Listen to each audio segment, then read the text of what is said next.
সম্মানিত সুপ্রিয় দর্শক শ্রোতা দেশ ও প্রবাস থেকে যারা আমাদের সাথে সংযুক্ত আছেন, ভিডিও দেখতেছেন অথবা শুনতেছেন, সবাইকে জানাই আন্তরিক প্রীতি ও শুভেচ্ছা।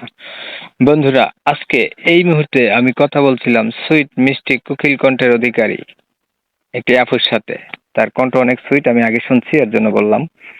তো এই আপুটি কেন প্রতিবেদনে আসলো বিস্তারিত ভিডিওতে থাকবে, আপনারা অবশ্যই ভিডিওটা কন্টিনিউ করবেন। আসসালামু আলাইকুম। ওয়ালাইকুম আসসালাম। আসসালামু আলাইকুম। ওয়ালাইকুম আসসালাম। তো মিষ্টি কণ্ঠের অধিকারী আপু, আপনি কেমন আছেন? আলহামদুলিল্লাহ। ভালো আছেন, ভালো থাকবেন, ভালো থাকাই কামনা করছি। তবে আপনি প্রতিবেদনে কেন আসছেন একটু শুনতে চাচ্ছি, বলেন।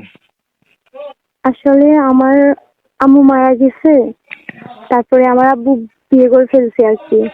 তো আমরা দুই বোন, সৎ মার অত্যাচারে এখন খালার কাছে থাকি, খালুর কাছে। আর আমি মানুষের বাসায় কাজ করি। আমার বোন আমার ছোট, খালুর কাছে থাকে।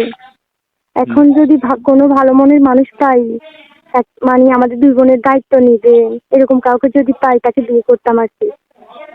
আচ্ছা, আপনার হচ্ছে বাবা মা নাই, খালুর কাছে থাকেন, দুইটা বোন, আপনি হচ্ছেন বড়, সে হচ্ছে ছোট। আপনি বড় যে, আপনি কত বড়, আপনার বয়স কত? আমার বয়স 17 চলতেছে। পড়াশোনা কিছু করছিলেন? হ্যাঁ, করছি, ক্লাস 7 পর্যন্ত। হ্যাঁ, ক্লাস 7 পর্যন্ত পড়াশোনা করছেন। কোরআন শরীফ পড়ছিলেন? হ্যাঁ, পড়ছি। নামাজ পড়া হয়? হ্যাঁ, কোরআন শরীফ 2 খতম দিছি। আচ্ছা, মাশাআল্লাহ, ভালো। ঠিক আছে আপু, আপনি একটু ওয়েট করেন, আমি দর্শকদের জন্য ক্লিয়ার করতেছি আপনার বিষয়টা। প্রিয় দর্শক শ্রোতা, আপনারা শুনছিলেন আমি যে আপুর সাথে কথা বলছিলাম, আপুটি হচ্ছে প্রতিবেদনে আসছে ভালো একটা মানুষের জন্য। বলে রাখা ভালো, ওনার পরিবারে ওনার হচ্ছে বাবা মা কেউ নাই, খালুর কাছে মানুষ হয়েছে। মানে বাবা মা নাই বলতে ওনার নিজের মা নাই, ওনার বাবা আছে, আরেকটা বিয়ে করছে সৎ মার কারণে উনি হচ্ছে খালার কাছে যায় থাকতে হয় আর কি। এখন বুঝেনি তো, বাবা থাকতেও নাই, মাও নাই, এই হচ্ছে বিষয়টা।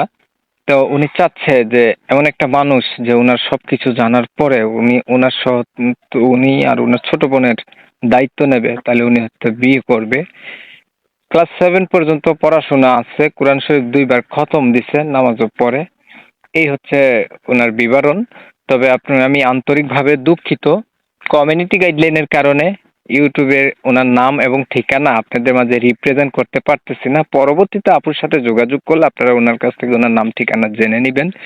বিস্তারিত অন্যান্য কথা থাকছে, অবশ্যই ভিডিওটা কন্টিনিউ করবেন আপনারা। তো আপু, এখন ধরেন আপনার দায়িত্ব নিল, আপনার ছোট বোনেরও দায়িত্ব নিল। দেখা গেছে যে মানুষটা নিল, মানুষটা আপনার তো 17 বছর বয়স, মানুষটার বয়স একটু বেশি হলো, দেখতে কালো হলো, অথবা আগে বিয়ে করছে, বউ নাই, এমন হইলো, এতে করে আপনার মতামত কি? না, যেমনই হোক কোনো সমস্যা নাই, যদি আমার আর আমার বোনের দায়িত্ব নেই।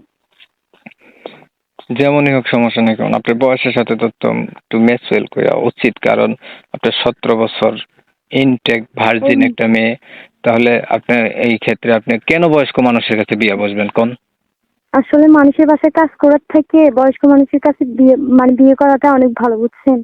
প্রিয় দর্শক, শুনছেন ওনার মনে কতটা কষ্ট? উনি হচ্ছে মানুষের বাসায় কাজ করার থেকে বয়স্ক মানুষ হইলে সেটাও ভালো।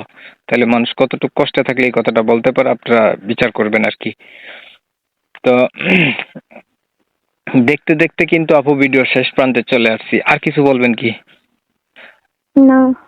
ঠিক আছে, আপনি ভালো থাকবেন। দর্শক শ্রোতা, যারা এই সুন্দরী সুইট আপুটির কথাবার্তা শুনে যাদের মনে একটু দোলা দিছে, নাড়া দিছে, দয়া বা মায়া হয়েছে, ওনার সাথে একটু যোগাযোগ করার ইচ্ছা হয়েছে, করতে পারেন। আর আপনারা জানেন আমি এমনই ভিডিও দেই। ভিডিও যদি ভালো লাগে তাহলে লাইক টাইক দিয়ে রাখতে পারেন, শেয়ার দিয়ে ইমো মেসেঞ্জারে ছড়াই দিতে পারেন, আপনাদের মতামতগুলো আমার কমেন্টে জানাই দিতে পারেন, চ্যানেল ভালো লাগলে সরাসরি সাবস্ক্রাইব করে রাখতে পারেন। অনেক সময় নিয়ে আপনাদের মূল্যবান সময়গুলো নষ্ট করে, ধৈর্য ধরে, কষ্ট করে আমার চ্যানেলের সাথে থাইকে আমার চ্যানেলের ভিডিও দেখছেন, এর জন্য সবাইকে জানাই এমএসকে টিভির পক্ষ থেকে অসংখ্য ধন্যবাদ। সবাই ভালো থাকবেন, সুস্থ থাকবেন।